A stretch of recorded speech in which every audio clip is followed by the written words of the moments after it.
నమస్తే. Welcome to hit TV. నేను మీ మాధురి. ఈరోజు మనతో పాటు ఉన్నారు జేడీ లక్ష్మీనారాయణ గారు. నమస్తే సార్. నమస్తే అమ్మా. సార్ తెలంగాణ గవర్నమెంట్ ఇనిషియేట్ తీసుకొని, సజ్జనార్ గారు ముఖ్యంగా ఇనిషియేట్ తీసుకొని, ఎవరైతే ఈ బెట్టింగ్ యాప్స్ ద్వారా నష్టపోతున్నారో వాళ్ళందరికీ న్యాయం జరిగేలా ముందడుగులు వేస్తున్నారు. కానీ నిజంగా అవి ఆ అడుగులనేవి నిజంగా న్యాయపరంగా ఉన్నాయా? ఇప్పుడు ఇన్‌ఫ్లుయెన్సర్స్ మీద ఈ ఉక్కుపాదం మోపినంత మాత్రాన ఈ బెట్టింగ్ యాప్స్ హవా తగ్గుతుందంటారా? దీనికి అసలైన కార్యాచరణ ఎలా ఉండాలి అంటారు? బెట్టింగ్ అన్నది మనిషి యొక్క రాత్రికి రాత్రి డబ్బులు సంపాదిస్తామన్న ఒక మనిషిలో ఉన్న ఒక కోరిక. ఏమీ పని చేయకుండా మనం డబ్బులు ఎలా సంపాదించాలన్నది మనిషి యొక్క వీక్నెస్. యెస్. సో మనిషిలో ఉన్న ఈ బలహీనతను గమనించి వారి దగ్గర నుంచి డబ్బు ఎలా సంపాదించాలని చెప్పేసి బెట్టింగ్ అప్లికేషన్స్ అన్నవి తయారు చేస్తారు. ఇంతకు ముందు మీరు చూసుకుంటే చాలా రోజుల క్రితం వర్లీ మట్కా అని ఉండేది. ఇది మహారాష్ట్రలో మొదలు. కళ్యాణ్, వర్లి. వర్లి అంటే బాంబేలో ఒక ప్లేసు, కళ్యాణ్ అంటే థానేలో ఉన్న ఒక ప్లేస్. ఈ రెండు ప్రాంతాల్లో మధ్యాహ్నం 12 గంటలకి, రాత్రి 8 గంటలకి ఒక కుండలోంచి చీట్టీలు ఎత్తేవాళ్ళు. ఓహ్! దాన్ని ఓపెన్ క్లోజ్ అంటారు. ఓకే. అంటే ఈరోజు ఓపెన్ లో 4 నెంబర్ వస్తుంది అని నేను బెట్ చేస్తే నాకు ₹1 పెడితే ₹10 వస్తుంది. ఓహ్! ఆ విధంగా మొత్తం భారతదేశంలోనే విపరీతంగా ఈ బెట్టింగ్ నడిచేది. సో అప్పుడు మహారాష్ట్ర స్టేట్ వచ్చేసి Maharashtra control of gambling act అని ఒకటి మొదలుపెట్టారు. ఓకే. సో ఈ విధంగా తర్వాత ఏంటి, ఈ ప్యాకాట్ ద్వారా కూడా అందులో బెట్టింగ్ పెట్టి డబ్బులు పెట్టేవాళ్ళు. ఆ తర్వాత 3 ముక్కలాట ఇలాంటివి. సో ఇవన్నీ చేసి మనిషి యొక్క వీక్నెస్ ఏదైతే ఉందో దాన్ని ఇంకా పెద్ద పెద్ద డబ్బులు ఉన్న వాళ్ళు క్యాసినోస్ అని అక్కడికి వెళ్ళి అక్కడ డబ్బులు పెట్టి వాళ్ళు సంపాదించాలని చూస్తుంటారు. హ్మ్. సో ఆ విధమైన పరిధిలో ఇప్పుడు ఇవన్నీ కూడా డిజిటల్ రంగంలో ఉన్నాం మనం ఇప్పుడు. అవును. ప్రతి ఒక్కరి దగ్గర మొబైల్ ఫోన్ ఉంది, స్మార్ట్ ఫోన్ ఉంది. చాలా మంది అదే అంటుంటారు, చెవులు లేని వాళ్ళని చూడొచ్చు కానీ మొబైల్ ఫోన్ లేని వాళ్ళని చూడలేమంట. సో ఆ విధమైన పరిస్థితి ఉండి మొత్తం ప్రపంచంలో అత్యధిక స్మార్ట్ ఫోన్లు కలిగి ఉన్న దేశం భారతదేశం. సుమారుగా 55 కోట్ల మంది దగ్గర స్మార్ట్ ఫోన్లు ఉన్నాయి. అంటే సో దాదాపు సగం పీపుల్ దగ్గర స్మార్ట్ ఫోన్స్ ఉన్నాయి. ఉన్నాయమ్మా, స్మార్ట్ యెస్. ఫోన్లు ఉన్నాయి. ఆ స్మార్ట్ ఫోన్లతో పాటు ఏం చేశారంటే ఈ డేటా అన్నది ఫ్రీగా ఇచ్చేసి దాన్ని అలవాటు చేశారు. అవును. డాటా అన్నది మొదట్లో జియో వాళ్ళు డాటా ఫ్రీగా ఇచ్చేసి దాంతో ఏమైపోయిందంటే జనాలు అలవాటు పడ్డారు. మొబైల్ ఫోన్ లేకుండా, స్మార్ట్ ఫోన్ లేకుండా చాలా కష్టమని చేసి ఆ తర్వాత ఈ స్మార్ట్ ఫోన్లోకి ఈ బెట్టింగ్ యాప్స్ దూరాయి. హ్మ్. దూరి వాళ్లకు ఈ విధంగా వాళ్ళని ఆకర్షిస్తూ ఈ డబ్బులు వాళ్ళ దగ్గర నుంచి, ఎందుకంటే ఎక్కడ గ్యాంబ్లింగ్ చూసినా కూడా ఎవరు గ్యాంబ్లింగ్ ద్వారా, బెట్టింగ్ ద్వారా ధనవంతులైన కేసులు అసలు ఉండవు మనకు. అవును. సో కానీ ఏమంటే ఈ రోజు పోతే రేపు సంపాదిస్తామన్న ఒక ఆశతో వీరందరూ కూడా అందులో బానిసలుగా అయిపోయి ఒక వ్యసనంగా మారుతుంది. హ్మ్. హ్మ్.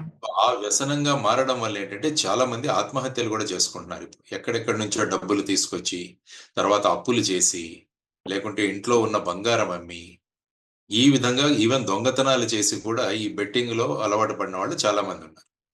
మరి ఈ బెట్టింగ్ అన్నది ప్రజల్లోకి ఇంకా ముందుకు తీసుకువెళ్లాలన్న ఉద్దేశంలో ఎవరైతే సమాజాన్ని ఇన్ఫ్లుయెన్స్ చేయగలరో హ్మ్. అటువంటి వాళ్ళు ఈ బెట్టింగ్ అప్లికేషన్స్ అన్న వాటిని ప్రచారం చేయడం మొదలు పెట్టారన్నది ముఖ్యంగా మనం గమనించాలి. ఓకే. మీ యూట్యూబ్ ఇన్ఫ్లుయెన్సర్స్ ఉంటారు కొంతమంది, హర్ష సాయి కావచ్చు, మిగతా వాళ్ళు కావచ్చు, వీరందరూ కూడా అక్షయ్, శ్యామల, యాహ్! రితు ఇలా చాలా మంది నోన్ పర్సన్సే ఎక్కువగా యూట్యూబ్ సెలబ్రిటీస్‌గా ఉన్నవాళ్ళే. ఇప్పుడు ఇందులో ప్రమోషన్స్ కోసం వాటిని ప్రమోట్ చేయటం. అవును. అసలు ఈ యాప్‌ని నిర్మూలించడం వైపు కాకుండా ప్రమోషన్స్ చేసే వాళ్ళ వైపు ఇప్పుడు యాప్ అనేదే లేకపోతే ప్రమోషన్ చేసేవాళ్ళు ఉండరు కదా! నేను ఇప్పుడు వాళ్ళకి ఎలా ప్రమోషన్ ఉంటుందంటే చేస్తున్నారు అని వాళ్ళనేమి నేను ఎంకరేజ్ చేయట్లేదు. ఇక్కడ నా అవునవును. ఉద్దేశ్యం ఏంటంటే, సమూలంగా ఒక యాప్‌ని నిర్మూలించకుండా వీళ్ళు ప్రమోషన్ చేస్తున్నారని వీళ్ళ మీద ఉక్కుపాదం మోపడం ఎంతవరకు కరెక్ట్ అంటారు? ఇప్పుడు ఎలా ఉందంటే ప్రపంచం ఒక చిన్న గ్రామంగా మారిపోయింది. హ్మ్. World has become a global village అంట. యెస్.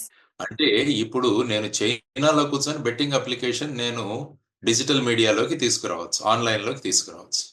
నేను కేవలం మా భారతదేశంలోనే ఉండాలి, తెలంగాణలో ఉండాలి, హైదరాబాద్‌లో ఉండాలన్న నియమం లేదు.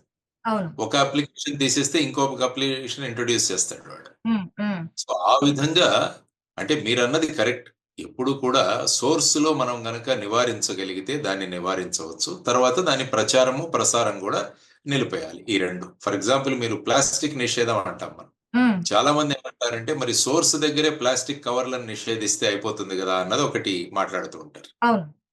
సో, ఇలాగా మీరన్నట్టు గూడా ఈ బెట్టింగ్ అప్లికేషన్సే లేకుంటే ఇది ఒకటి గాకుండా ఇంకొకటి ఏదో ఒకటి మొదలవుతుంది. సో, ఆ విధంగా చూసుకుంటూ పోతుంటే మనిషి యొక్క మానసిక ప్రవృత్తిని మార్చడం అన్నది ఒక విషయం.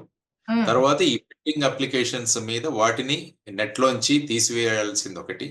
ఆ తర్వాత ఈ ఇన్‌ఫ్లుయెన్సర్స్ ఎవరైతే ఉన్నారో అంటే వీరికి తెలుసు ఈ బెట్టింగ్ అప్లికేషన్స్ వల్ల ప్రజలు నష్టపోతారని. హ్మ్. అంటే తెలిసి గూడా ప్రచారం చేయడం అన్నది తప్పు. ఓకే. ఇప్పుడు ఫర్ ఎగ్జాంపుల్ మీరు కూల్ డ్రింక్స్ తీసుకున్నా గూడా ఇప్పుడు పెద్ద పెద్ద హీరోలు దిగుతారు. ఇప్పుడు సమ్మర్ వచ్చేసింది గదా! హ్మ్. ఇక Thums Up, Pepsi, Coca Cola వీటన్నిటికి మీకు దమ్ముందా? ఇదుందా? అని చెప్పేసి ఈ పెద్ద హీరోలు దిగిపోతారు ప్రచారానికి. అలాంటప్పుడు యాక్చువల్‌గా అది కాదు. మనం ఆ! చాలా రీల్స్‌లో కానీ, చాలా అడ్వర్‌టైజ్‌మెంట్స్‌లో కానీ, ఆ కోకో కోలా, ఆ థమ్స్ అప్, అవును. ఆ కూల్ డ్రింక్స్‌తో హ్మ్. లెటిన్ కమోడ్లు కడగడం చూపిస్తూ ఉంటారు. ఆ! అవి మరి చూపిస్తారు. దాన్ని తర్వాత ప్రమోషన్ చేస్తున్న హీరోలనేమి అనట్లేదుగా? అది ఇప్పుడు 'రామ్‌దేవ్ బాబా' గారు గూడా అంటారు అది యాక్చువల్‌గా దేనికి ఉపయోగపడుతుందని గూడా ఆయన చెబుతుంటారు 'రామ్‌దేవ్ అవును. బాబా' గారు. అవును. కానీ పెద్ద హీరోలొచ్చేసి చూసేసరికి జనాల యొక్క బలహీనత తర్వాత అది కూడా హీరో వర్షిప్ ఎక్కడైతే ఉంటుందో హ్మ్. వాళ్ళని గనక ఉపయోగించి అడ్వర్టైజ్మెంట్ చేయగలిగితే మన ప్రోడక్ట్ మార్కెట్‌లో వెళుతుందన్నది ఇంకొక అంటే బేసిక్‌గా వ్యాపారం చేసే వాళ్ళందరూ కూడా ప్రజల బలహీనతలను పట్టుకొని దాని ద్వారా మనం వ్యాపారం ఎలా చేయాలన్న దాని ధోరణిలో ఉంటారనమాట. సో అదే విధంగా ఈ యూట్యూబ్ ఇన్‌ఫ్లుయెన్సర్స్ ఎవరైతే ఉన్నారో మీరు చెప్పిన పేర్లు వారందరూ గూడా దీన్ని ప్రమోట్ చేశారని జెప్పేసి వారికి గూడా నోటీసులివ్వడం జరిగిందని నేను విన్నాను. హ్మ్. సో, హ్మ్. ఈ విధమైన పరిస్థితులలో ఒకటి మనుషులు బెట్టింగ్ దిశగా వెళ్ళకుండా చేయడం.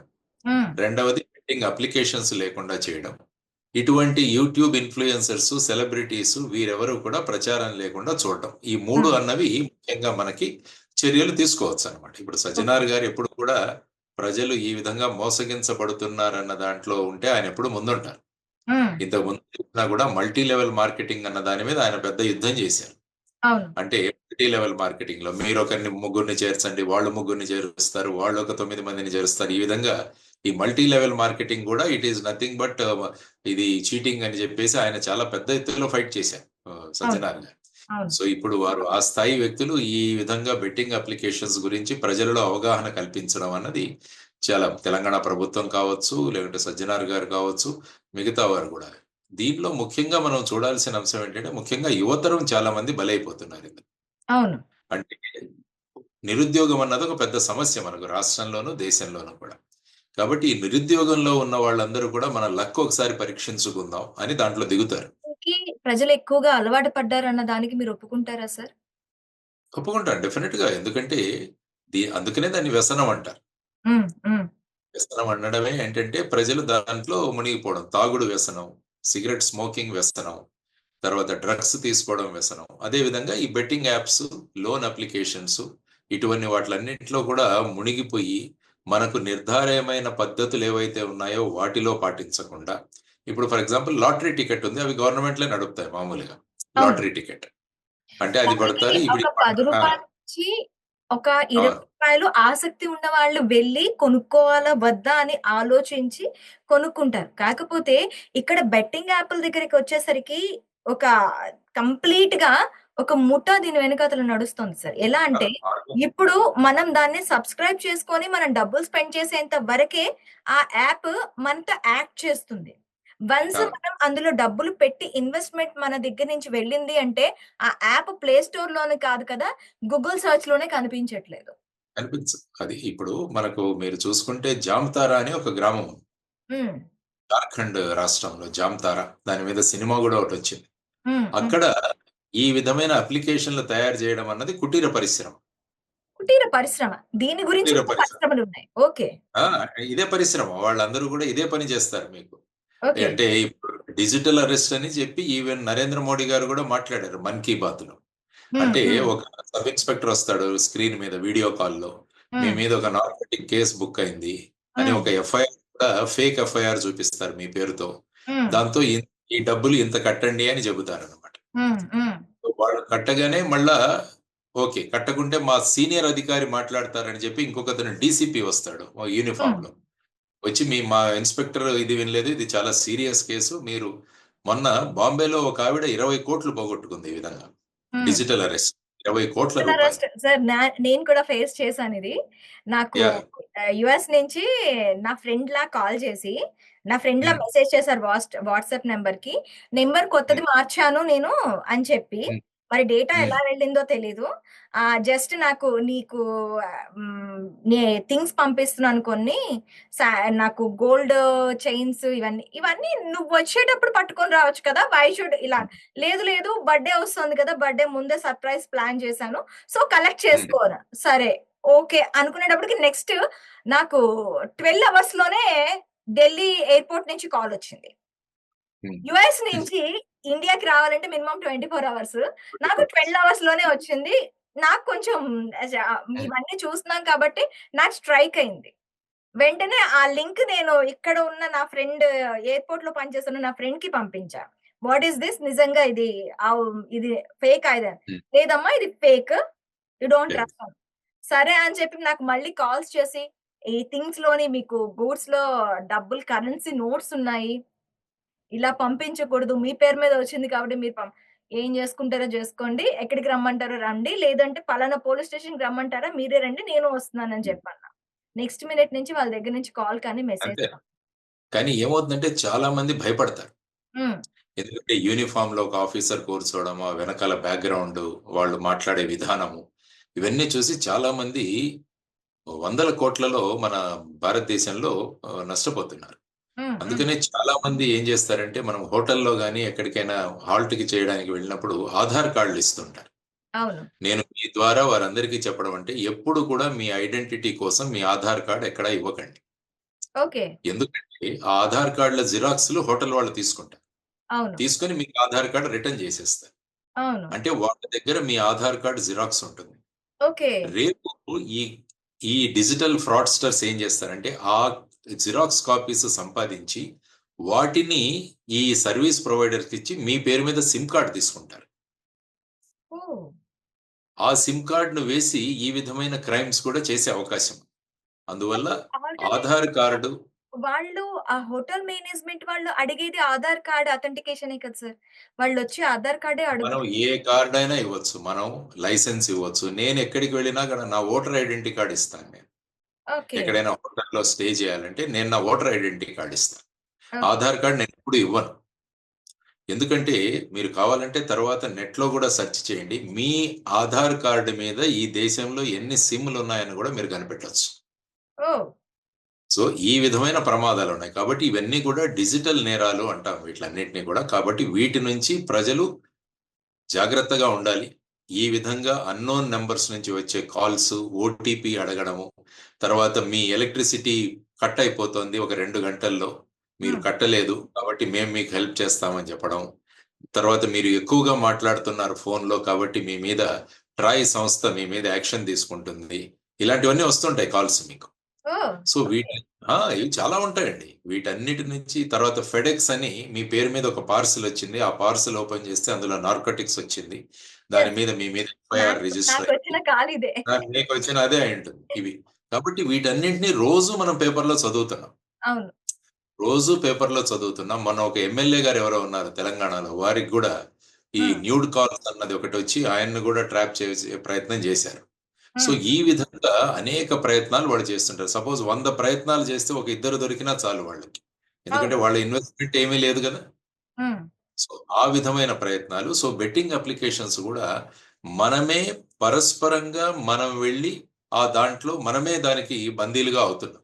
కాబట్టి ఈ బెట్టింగ్ అప్లికేషన్స్ అవన్నీ గూడా వాటి వల్ల వచ్చేదేమీ లేదు. దాని ద్వారా మీరు పోగొట్టుకుంటారు. మీరు వ్యసనాలకు బానిసలవుతారు.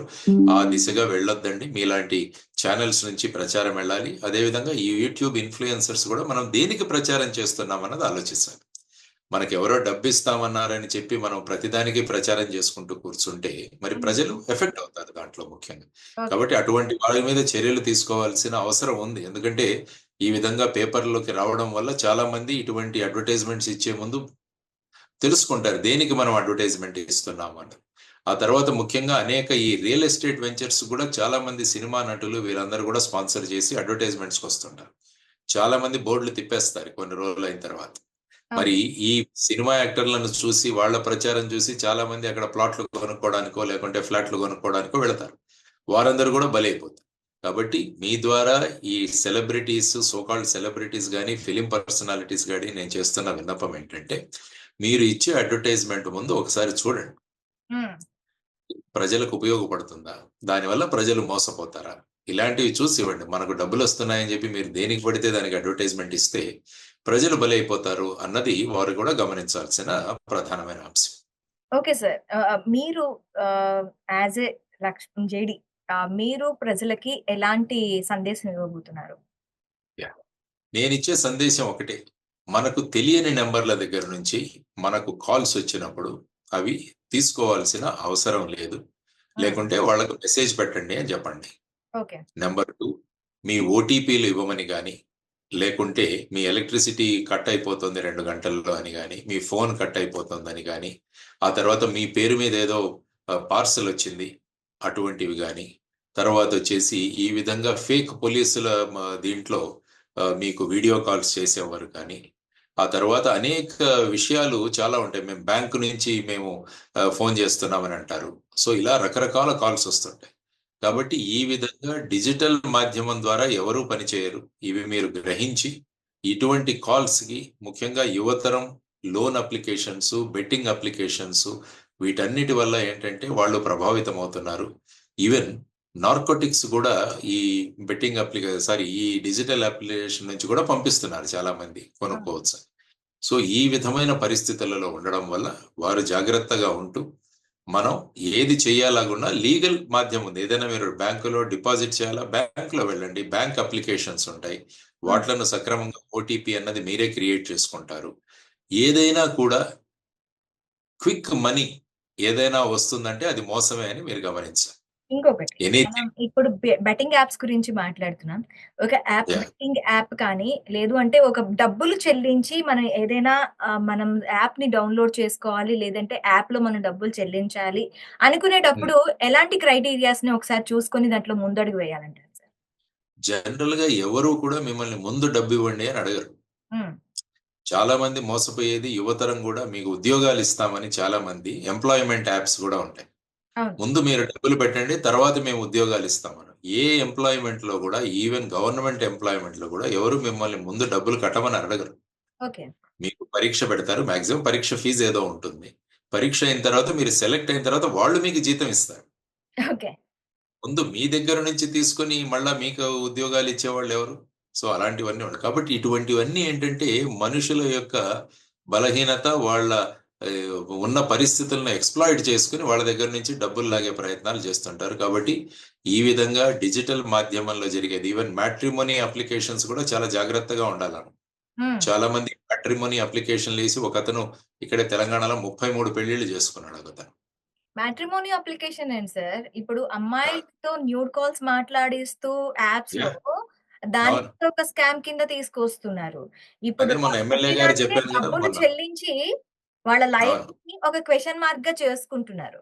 హ్మ్. హ్మ్. సో, ఇలాంటి వాళ్ళందరికీ ఒకసారి డిజిటల్ మీడియాలో మీరు యాక్ట్ అవుతున్నారు. డిజిటల్ మీడియాలో మీరు పార్టిసిపేట్ అవుతున్నారు అంటే ఫస్ట్ ఎలాంటి జాగ్రత్తలు తీసుకోవాలంటారు? అంటే బేసిక్‌గా దాని ఆథెంటిసిటీ గురించి మనం చూడాలి. తరువాత ఈ అప్లికేషన్ మనకు ఏ విధంగా ఉపయోగపడుతుంది అన్నది చాలా ముఖ్యమైనది. హ్మ్. ఒక హ్మ్. ఉపయోగపడే అప్లికేషన్స్ ఉంటాయి. ఏవైతే జెన్యూన్ అప్లికేషన్స్‌లో వాట్లలో చాలా కంట్రోల్స్ ఉంటాయి. For example red bus application ఉంది. ఊబర్ అప్లికేషన్ ఉంది. ఓలా అప్లికేషన్ ఉంది. ఇవి నేను తరచూ వాడుతూ ఉంటాను అప్పుడు. సో, హ్మ్. వాటిలలో ఏంటే ఆథెంటికేషన్ ఉంటుంది. తర్వాత మనమే మనం పాస్వర్డ్ సెట్ చేసుకుంటాము.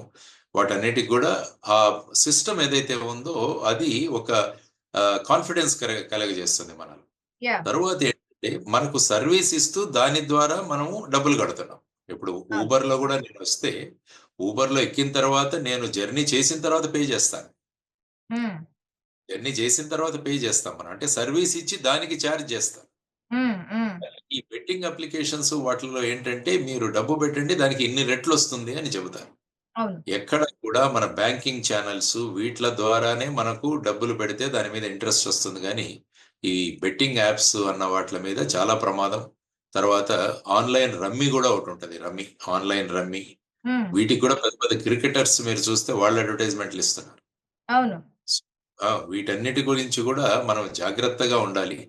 సో ఆ తర్వాత ఏ డబ్బు మీకు ఉచితంగా రాదు, కష్టపడితే తప్ప అన్నది కూడా నేర్చుకోవాలి. సో ఆ తర్వాత మన రెట్టింపు మీకు ఇస్తామన్న ఏదైతే భావన ఉంటుందో అది కూడా. కాబట్టి డిజిటల్ మీ స్మార్ట్ ఫోన్లు అవి కూడా మీకు ఉపయోగపడతాయి కానీ ఎంతవరకు ఉపయోగించుకోవాలన్నది మన మీద. మరీ దాని మీద ఓవర్ డిపెండెన్స్ అయిపోతే ఏమవుతుందంటే హ్మ్. ఇటువంటి వాళ్ళు దుర్మార్గులు వచ్చి మీ దగ్గర నుంచి దాన్ని తర్వాత పాస్వర్డ్స్ కూడా స్ట్రాంగ్ పాస్వర్డ్స్ పెట్టుకోండి. ఓకే. చాలా మంది ఏం చేస్తారంటే వాళ్ళ డేట్ ఆఫ్ బర్త్ పాస్వర్డ్ గా పెట్టుకుంటుంటారు. హ్మ్. హ్మ్. డేట్ ఆఫ్ బర్త్ సులభంగా మనం ఎక్కడి నుంచి అయినా సంపాదించుకోవచ్చు. ఎందుకంటే ఫేస్బుక్ లో ఆ రోజు బర్త్డే రోజు ఎవరో ఒకరు పెడతారు. సో అవును. దాన్ని కనుక మనం చూడగలిగితే మీ బర్త్డే ఎప్పుడో తెలిసిపోతుంది. హ్మ్. కాబట్టి హ్మ్. వాళ్ళు మీ అప్లికేషన్ లోకి వెళ్ళి ఈ విధంగా డేట్ ఆఫ్ బర్త్ పెట్టుకోవడం, తర్వాత అన్ని ఒకే పాస్వర్డ్ పెట్టుకోవడం, ఆర్ పాస్వర్డ్ ఇంకోటితో షేర్ చేయడము. హ్మ్. ఈ హ్మ్. పాస్వర్డ్స్ కూడా వన్స్ ఇన్ మంత్ చేంజ్ చేస్తూ ఉండండి. ఓకే. పాస్వర్డ్స్ కూడా చేంజ్ చేసుకుంటూ ఉండండి. మీరు బ్యాంక్ అప్లికేషన్స్ కానీ వేటిలో అయినా పాస్వర్డ్ అన్నది మీరు చేంజ్ చేసుకుంటూ ఉండడం. అన్నోన్ కాల్స్ వస్తే వాటికి చాలా జాగ్రత్తగా ఉండడం. ఏదైనా సస్పీషియస్ కానీ ఇటువంటి ఏదైనా జరిగితే 1930 నెంబర్కి మీరు కంప్లైంట్ చేయండి. ఇది okay. National cyber portal number. 1930. దానికి మీరు ఫోన్ చేయగానే ఎవరో ఒకరు మీకు అటెండ్ అయ్యి మిమ్మల్ని గైడ్ చేస్తారు ఓకే ఏ సార్. విధంగా చేయాలి అని. సో ఈ విధమైన ప్రికాషన్స్ మీరు తీసుకుంటే ఖచ్చితంగా, ముఖ్యంగా హోటల్స్కి వెళుతున్నప్పుడు మీ ఆధార్ కార్డ్ అన్నది మీ ప్రూఫ్ లాగా, ఐడెంటిటీ ప్రూఫ్ లాగా ఇవ్వకండి. మిగతా ఏదైనా కార్డు ఇవ్వండి. మోస్ట్లీ ఓటర్ ఐడెంటిటీ కార్డు ఇవ్వండి. దానివల్ల ఎక్కడ ఎందుకంటే ఈ మీరు మోసాల వెనక మీరే పెద్ద హస్తంగా మారొచ్చు. మారొచ్చు. ఎందుకంటే ఆ జిరాక్స్ కాపీ దొరికిన తర్వాత నేను 4 సర్వీస్ ప్రొవైడర్స్ దగ్గర 4 కాపీలు ఇచ్చి 4 సిమ్ కొనుక్కుంటాను. ఓకే. 4 ఫోన్లలో పెట్టి ఇటువంటి ఫ్రాడ్ నేను చేస్తాను. ఆ తర్వాత సిమ్ తీసేస్తాను. తర్వాత ఎంక్వైరీ జరిగినప్పుడు ఆ సిమ్ ఎవరి పేరుతో ఉందంటే మీ పేరుతో ఇష్యూ అయిందంటారు. హ్మ్. హ్మ్. ఈ విధమైన ప్రమాదాలు ఉన్నాయి. కాబట్టి జాగ్రత్తగా ఉండండి. పేపర్‌లో పడుతున్న అంశాలు, పేపర్‌లో వస్తున్న అంశాలను చదివి మళ్ళా కూడా మనం బలిపడితే దానికి కష్టం. 1930 is national cyber portal number. ఏదైనా ఇటువంటివి దురదృష్టవశాత్తు మీరు అందులో చిక్కుకుంటే ఇమ్మీడియేట్‌గా ఆ నంబర్‌కి కాల్ చేయండి. Okay sir. Thank you very much sir. Okay. నమస్కారం. హిట్ టీవీ యాప్ ఇందులో short news, live news, entertainment shows, movies, digital magazines తో పాటు మీ జిల్లా వార్తలను కూడా ఫ్రీగా చూడొచ్చు. అంతేకాదు కేజీ నుంచి పీజీ వరకు విద్యార్థులకు స్కాలర్షిప్ కూడా అందిస్తున్నాం. ప్రతి వారం 10 మందికి లక్కీ డ్రా ద్వారా ఒక్కొక్కరికి 10,000 రూపాయలు అందిస్తున్నాం.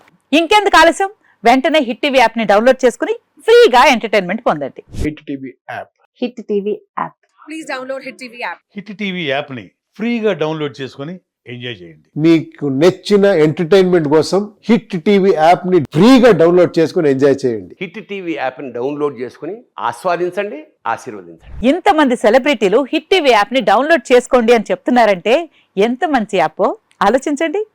అమెరికా అమెరికా అమెరికా అమెరికాలో చదవాలనుకునే వాళ్ళకి విశ్వసనీయమైన పేరు మన శౌర్య consultancy. UK Law 1 Year Masters. UK Law 1 Year Masters. 2 years work permit up to 5 years visa. Contact Saurya Consultancy. Contact 89851 89851.